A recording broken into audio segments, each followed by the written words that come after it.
કચરો ખેલે ખલક કાર્યક્રમને શુભેચ્છા આપતા સ્વદેવસિંહ જાડેજા।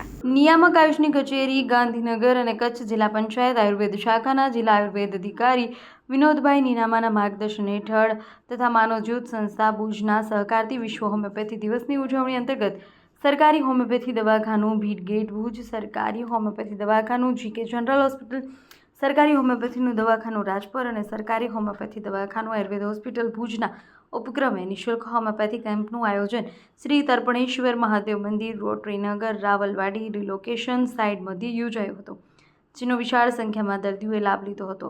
હોમિયોપેથી કેમ્પ, વર્કશોપ, જનજાગૃતિ શિબિરનું પણ આયોજન કરવામાં આવ્યું હતું। અહેવાલ માં ન્યૂઝ કરણ વાઘેલા, ભુજ। આશાપુરા ન્યૂઝ દ્વારા કચરો ખેલે ખલક મેં એનું આયોજન કરવામાં આવે છે। ગત વર્ષે પણ આયોજન કરવામાં આવ્યું હતું। એમાં વિવિધ ક્ષેત્રના અગ્રણીઓ 25 જેટલા અગ્રણીઓનું સન્માનિત કરવામાં આવ્યા હતા અને આ વર્ષે પણ 4/5/2025 રવિવારના રોજ આ મણકો 2નું આયોજન કરવામાં આવી રહ્યું છે। પહેલાં તો ખૂબ ખૂબ અભિનંદન આપું છું। વિવિધ ક્ષેત્રના અગ્રણીઓને સન્માનિત કરવામાં આવે તો એને પ્રોત્સાહન મળે કામ કરવાની અને આ એક્ટિવિટીમાં બધા જોડાતા જાય।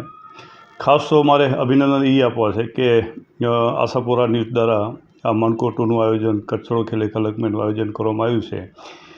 એમાં અમારા ગુરુ, અમારા રાહબર એવા શ્રી કૃષ્ણકાંતભાઈ ભાટિયા, જેને અમે નાનપણથી ગુરુ માનીએ છીએ, આજ પણ અમારા ગુરુ છે, એ આયોજનમાં સાથે છે। એટલે અમારા ગુરુનો આદેશ માનો કે તમારું ઇન્વિટેશન માનો, અમારે ત્યાં પ્રોગ્રામમાં આવવાનું જ છે અને દરેક સમાજના અગ્રણીઓને પણ વિનંતી કરું છું કે આ પ્રોગ્રામમાં ઉપસ્થિત રહે।